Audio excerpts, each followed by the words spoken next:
I'm at Zurich Airport about to fly to Bangkok on the airline Swiss. Their Boeing 777 has been getting glowing reviews, and particularly the 300ER for extended range is the biggest of their aircraft and sounds the best of the lot. The lounge is a little unusual with a staggered 2+2+1 layout, and as I'll find out, that causes all sorts of problems with some seats not having direct aisle access.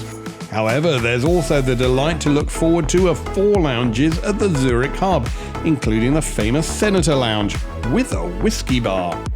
Now, many people say that alcohol and long-haul flights don't mix, but I've weighed up the evidence, and I've got to say, I disagree, so I'm determined to give it a go.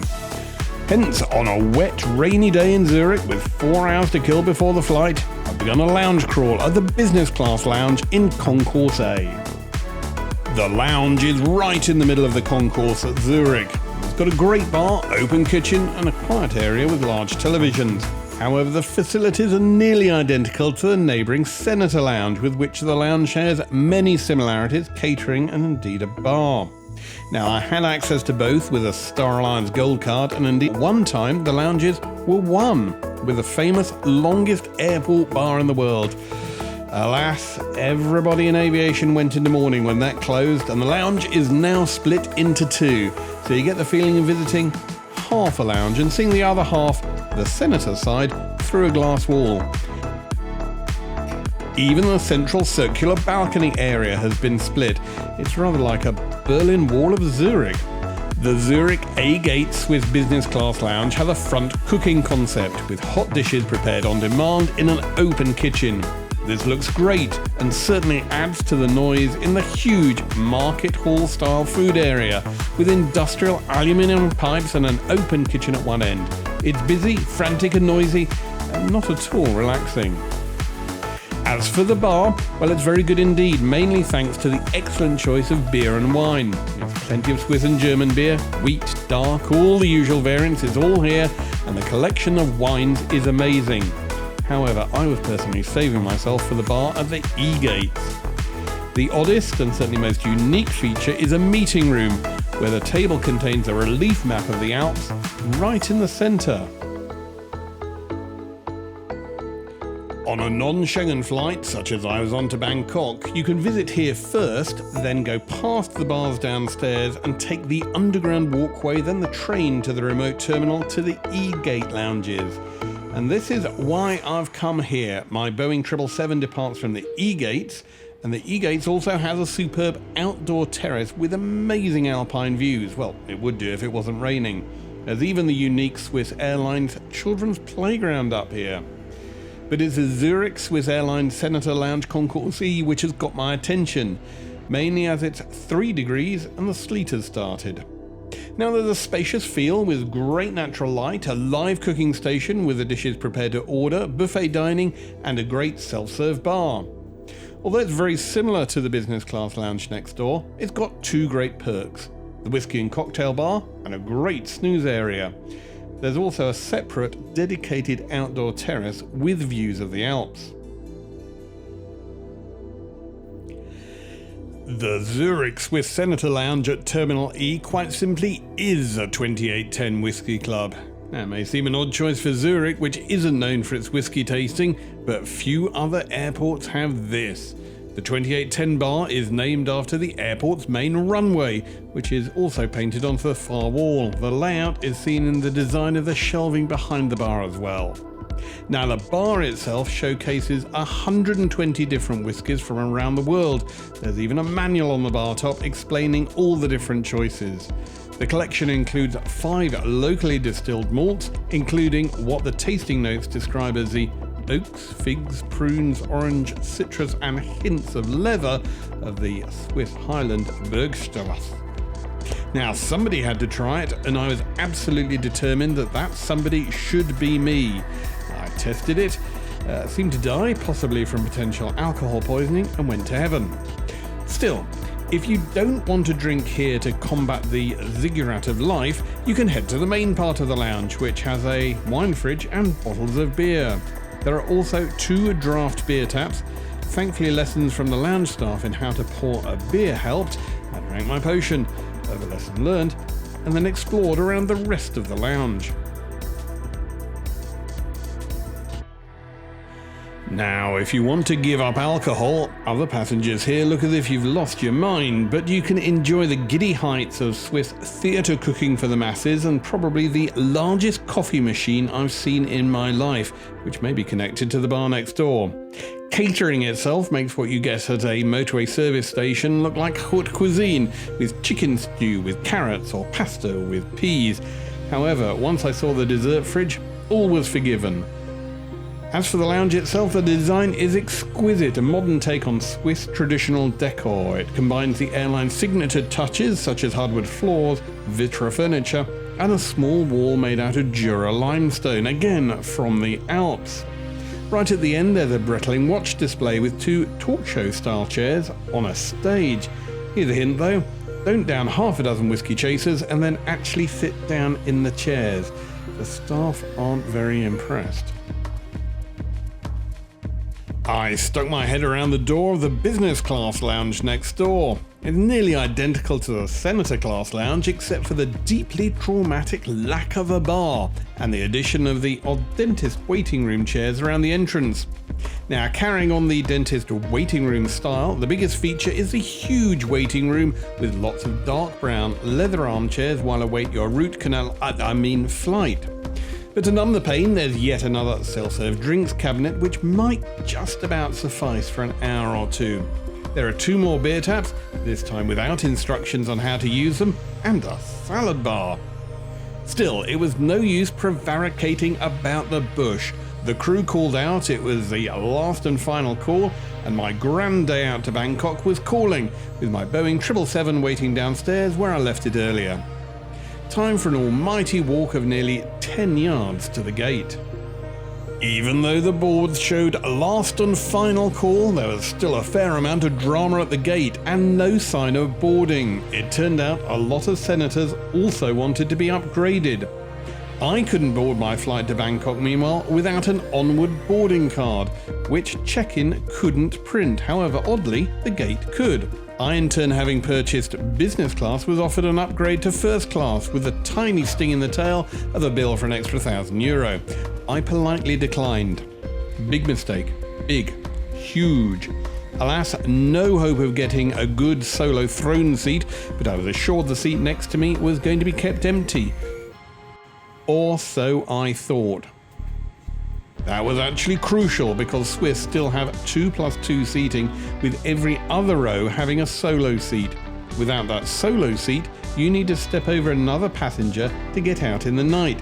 And sure enough, I sat down, I was offered a glass of champagne, and somebody sat down next to me, part of a couple who'd been upgraded. They asked if I wouldn't mind changing seats, as they'd got a big seat at the back. I regrettably took it and found it was a 2+2 seat again, but over the wing. Full Victoria Knox amenity kits are on offer in a cheap plastic pouch, just the bare minimums included with lip balm, toothbrush and toothpaste. Beside the seat are flap lifts to show the remote, which has a screen so you can put the in-flight map on it. There are also rather unique buttons for the lumbar, and you can choose a hard or soft option, but how much more do you need? Just a seat would be nice. Mine was here today and built not to last. The soft option inflates an airbag, but mine was broken and I had to endure the next 12 hours sitting on a hard frame of the seat without any padding. Now, lots of passengers swear by the Swiss seat, but I just swore at it. In the cabin there were too many shadows, whispering voices, and when I tried to change seats again, the crew just shrugged with a heart of glass, or maybe a heart of stone, and said they were full, but I could take a seat at the back of economy if I liked. I had a look at economy with a 3-4-3 configuration, 270 seats and a 32-inch pitch, plus a new premium economy with an unusual 2-4-2 layout. Maybe not. Up front, all the first class seats were all empty.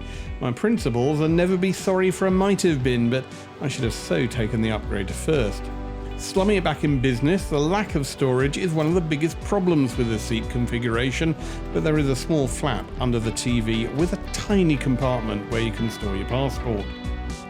While awaiting my long-offered but never actually arriving champagne, I tried the in-flight entertainment, which actually played a video on this flight, which was a bit of a miracle.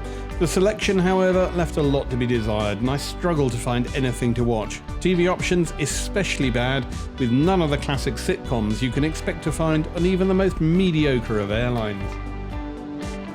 But I don't believe it! Even the headphones were broken, and I had to call the crew over for another set.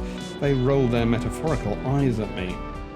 Even before the captain announced that boarding was complete, the crew came down the aisle with a tray of pre-flight drinks. Virtually everybody selected a glass of champagne, but by the time I was reached, in the very last row now, there were only 2 glasses of water left. I asked for champagne, and the crew said she'd have to open another bottle just for me.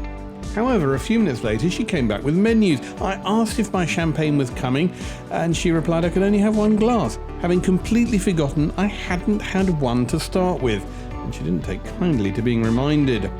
Now, there is a card with a breakfast selection, and the 2 pieces are conveniently held together by a pen, so you can pre-order breakfast, although, as I was to find out, the crew might have different ideas about what you ordered. Then glasses were cleared, and I reminded her again that I was still waiting for my champagne, to be returned with a look that would have frozen a glacier at 1,000 paces. I finally got my champagne just as we turned onto the active runway.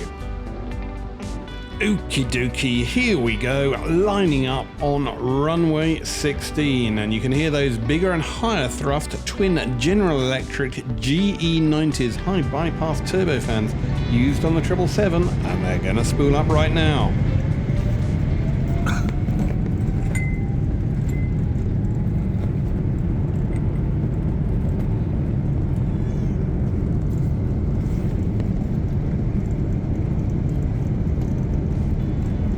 Crossing over runway 2810 just as we rotate. Runway 2810, that sounds kind of familiar. That's the name of a bar. Nice and smoothly does it. Everybody in the cabin settling down for the next, 11 to 12 hours, I guess, or in my case, I sat down on the hard seat frame without padding for 11 hours. Sure, there are seat buttons there, if only they worked. At least there was a light for attracting attention from the crew, who seemed at this point to be determined to ignore me when I reminded them that I didn't have working headphones. Again, along with a non-working seat. Again. Eventually I got a pair. No privacy dividers in these seats, of course. Why would you imagine they had such a luxury? But there is a tray table that kind of does the same job, even if it then crushes everything on the cocktail table. Like the champagne glass that I had before takeoff, that the crew refused to remove from my seat for the next 11 hours. When open, it is a nice big table, just right for a glass of wine before dinner, but by this point I was determined to move straight onto the gin to numb the pain of sitting on the seat frame. But goodness, the drinks trolley took a long time to get to me. It started at the front of the cabin, 20 minutes after takeoff, but another 30 minutes before it got to me. And I got a one-word question barked at me: drink. Yeah, the trolley then returned to serve all the other passengers again, going forwards again with a second drink or top-ups, but no, of course, and not for the poor chap sitting in the very last row.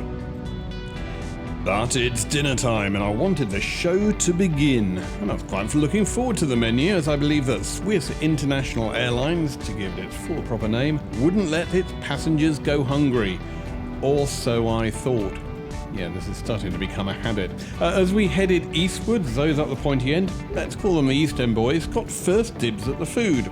The crew, by the time they got to me, they'd become the West End girls, and they told me that my choice was unavailable. The only option left for the entree was the fennel and onion salad with pine nuts. Insipid, little flavour. Yeah, very little recommended. Even the bread roll was better, and at least it came with a proper bottle of olive oil. Still, I held high hopes for the mains. Lackadaisical habits extended to the wine when I was just offered red or white. But it turned out the wine was the Swiss Blanc de Ciel Armitage from Valais, a mix of Pinot Gris and Chardonnay. Now, Valais is lovely, particularly the Rhone Valley vineyards, and the wine is pretty good too. Light in body, it's a fruit-driven white, and it really was a standout. Unlike the service, where everything was presented on one tray, even the cheese, adding to the cheap, hurried feel of the in-flight meals. Totally different, the wine list was amazing, with some pretty good bottles that would retail for north of 20 quid.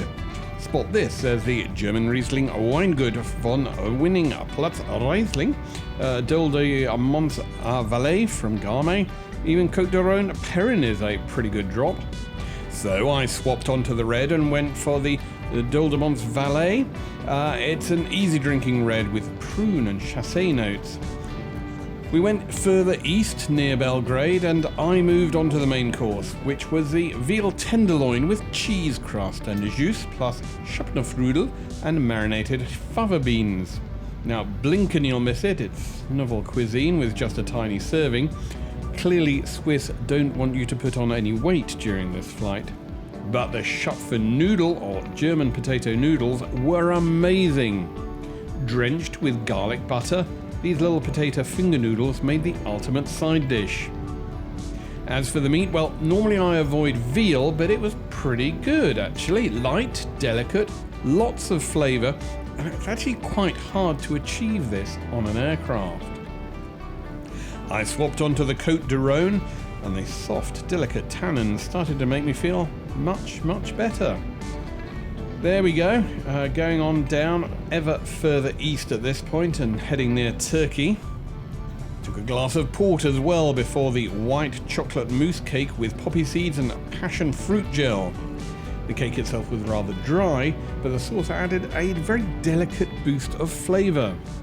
Had to turn on the light just to eat it, as many people had had their food a couple of hours before me, particularly at the front of the cabin, and we were now well down past Tbilisi and heading for Mosul with the cabin in the dark. The crew were noticeably attentive at the front of the 62-person cabin. Yeah, that's a pretty big one, but far less impressive for those at the back. Meanwhile, quite oddly, my seatmate refused all food, extended his bed all the way down, and went straight to sleep, blocking me in. But I couldn't sleep at all. I couldn't sleep on the appalling seat, so I tried to raise the crew. After waiting for 20 minutes with a call bell sign on, I had to lever myself over the body next to me and checked out the decent, if totally unremarkable, bathrooms and asked the crew for a beer. The same woman who had been serving me blinked in amazement that somebody would dare disturb their sleep in the galley and handed me a bottle of the Appenzeller Amber. It's a great Swiss beer. It's got a light finish and blistering hops. I really enjoyed this. Alas, unfortunately, there wasn't any sort of mid-flight snack menu, which is one area where I've been consistently disappointed with Swiss on my recent flights. I then tried to sleep, and sleep, and sleep again. Just a tiny pillow on the hard, solid seat frame and a tiny blanket too, but not really an issue considering the cabin was turned up to acclimatise us to the steamy and sticky heat of Bangkok. No chance of sleep, perchance to dream. I would have thought sleep would soothe away all my worries, put each day to rest and relieve this weary labourer from slaving over a hot video. Just about achieved it when the light snapped on and it was time for breakfast. Two options for breakfast, with either the Swiss breakfast with cold cuts and cheese or the English breakfast with a hot egg-based dish.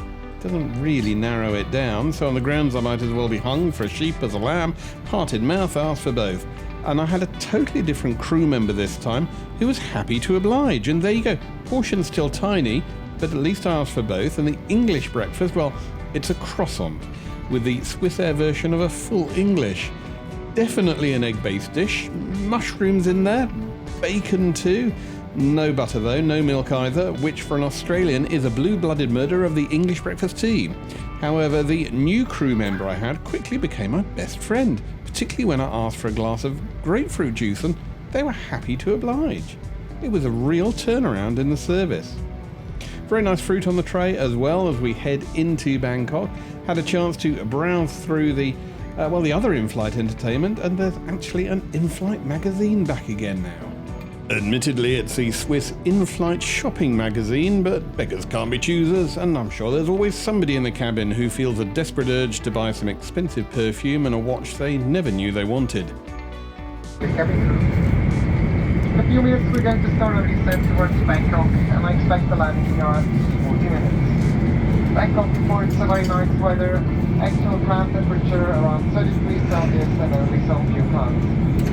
Dear passengers, I'd like to say goodbye to you now. Thank you very much for your Swiss for your journey, and I wish you a very nice stay in Bangkok or a good onward journey. Thank you very much.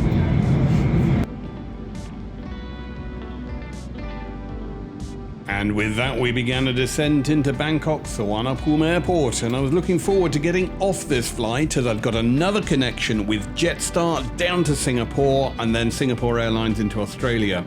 It was going to be a long day.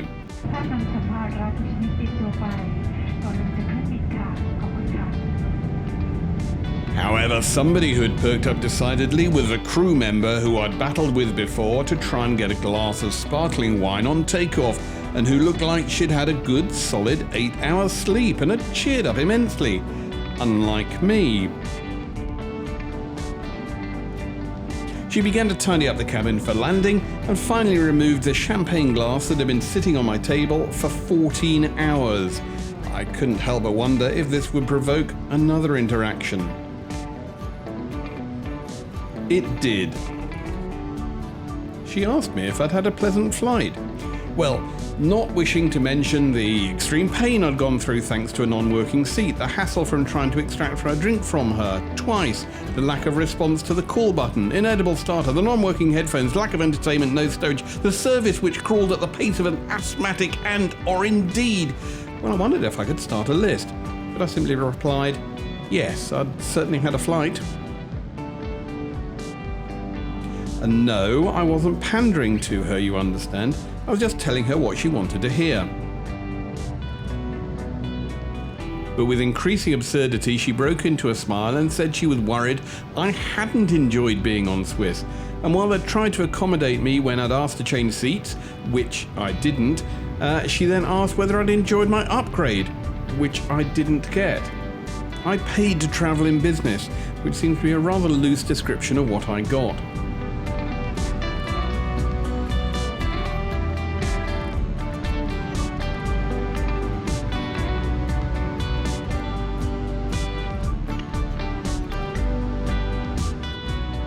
Now I felt we'd reached peak implausibility as we did circuits around the airfield, taking me back many years to when I was learning to drive the aircraft, and incidentally with a much more comfortable seat.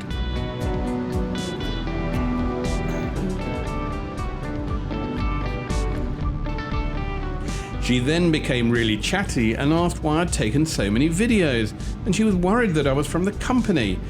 Well, if I was, I'd certainly been taking it up with a line manager. It was all really odd.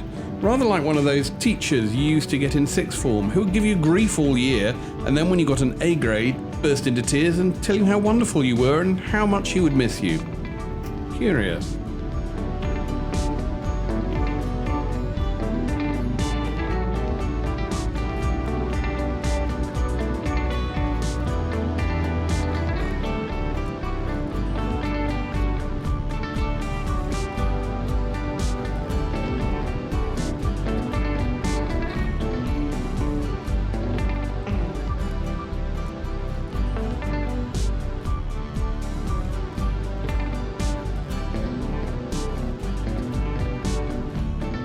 I'd spent the flight in hibernation like a hedgehog at the back of the cabin, and now I wondered if instead I should have been a tiny bit firmer in asking for, well, the whole cocktail list for a start. Still, too late now. Round we go into finals, and cocktails will have to wait until I'm on Jetstar in a few hours' time. Instead, I just mentioned that the seat still wasn't working, and she immediately gave me a contact to apply for compensation from Swiss. Right.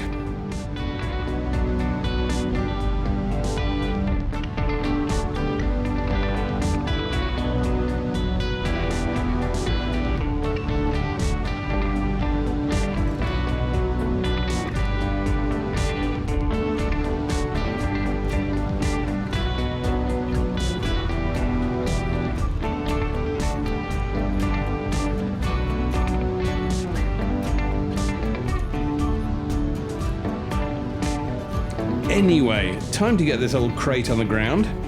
At least it's a lovely day in Bangkok. Unfortunately, all I'm going to see of it is the inside of 5 lounges as I tick them off my list.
ขอต้อนรับท่านเข้าสู่สนามบินสุวรรณภูมิประเทศไทยค่ะโปรดรัดเข็มขัดนิรภัยจนกว่าเครื่องบินจะหยุดและจอดสนิทและสัญญาณรัดใส่เข็มขัดนิรภัยในห้องโดยสารดับลงโปรดเปิดที่เก็บของเหนือศีรษะอย่างระมัดระวังเพราะสัมภาระอาจร่วงหล่นและก่อให้เกิดอุบัติเหตุได้ค่ะในนามของบริษัทสายการบินสวิสและลูกเรือขอขอบพระคุณท่านผู้โดยสารที่เลือกใช้บริการกับสายการบินของเราและเราหวังเป็นอย่างยิ่งว่า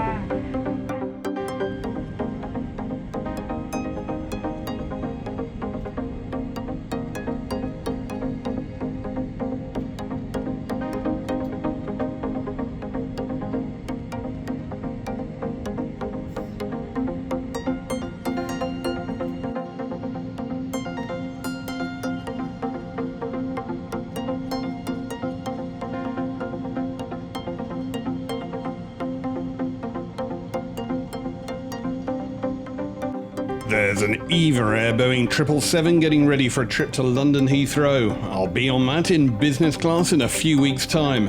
I'll report back on their cocktail list.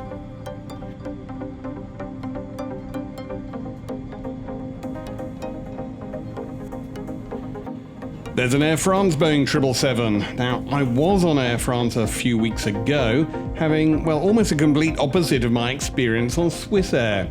The Air France lounges are pretty woeful and the food on the ground dire too, but in the Air business class was a delight with an amazing comfy seat, fantastic food and a wine list to die for.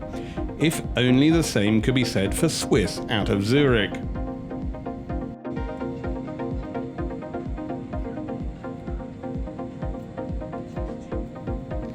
And adding to the glut of 777s at Bangkok, there's a Thai Airways Boeing 777. I'm going to be on that next month too, heading back to Bangkok in business class. I really am a glutton for punishment, but the price was a bargain, so how could I possibly turn it down?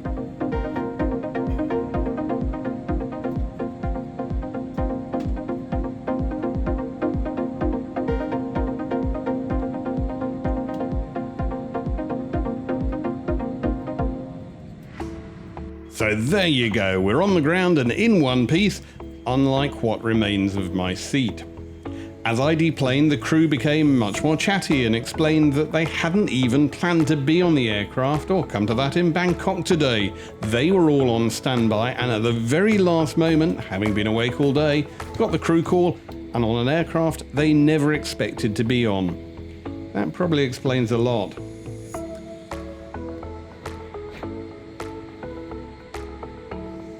So how did I find the Swiss International Airlines Boeing 777 experience in business class? Well, I'll tell you how I found it, by hunting for the cheapest possible fare from locations around Europe that connected to Zurich and on to Bangkok, then Singapore.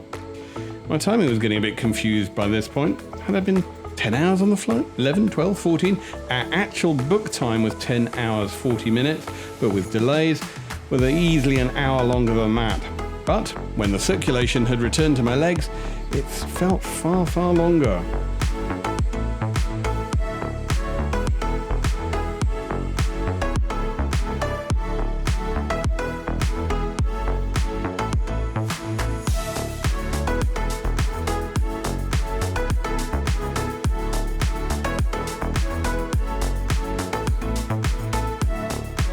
Now, this flight can cost around 4,000 Swiss francs, that's about 3.5 grand in sterling, but I brought the price down to less than £1,000 by flying out of a Scandinavian airport and then doing the first leg on SAS and then linking from Bangkok to Singapore on Jetstar as part of an integrated ticket. It's not a ticket for a novice, but it brings the price down considerably at the cost of another day in the air, and also enjoying Jetstar's catering. At least they managed to provide a pretty seat for me, even if it was hard and upright, but it got some padding.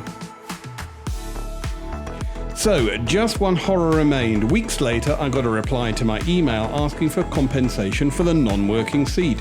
Bizarrely, this was turned down on the surprising grounds that apparently I'd asked to move to the seat and had refused a cabin crew's offer to sit elsewhere on the aircraft. Yeah, right, or rather, completely wrong. Nevertheless, the journey was okay. The Swiss lounges at Zurich are a delight, really good and well worthwhile a visit. The seat was a nightmare. Passengers shouldn't be forced to hop over other sleeping passengers to get to the aisle anyway, but it was broken and I'd got a really uncomfortable ride to Bangkok. Couldn't sleep at all, blanket small and heavy, and the pillow far too small. Crew were grumpy and they didn't seem to want to be on the aircraft anyway.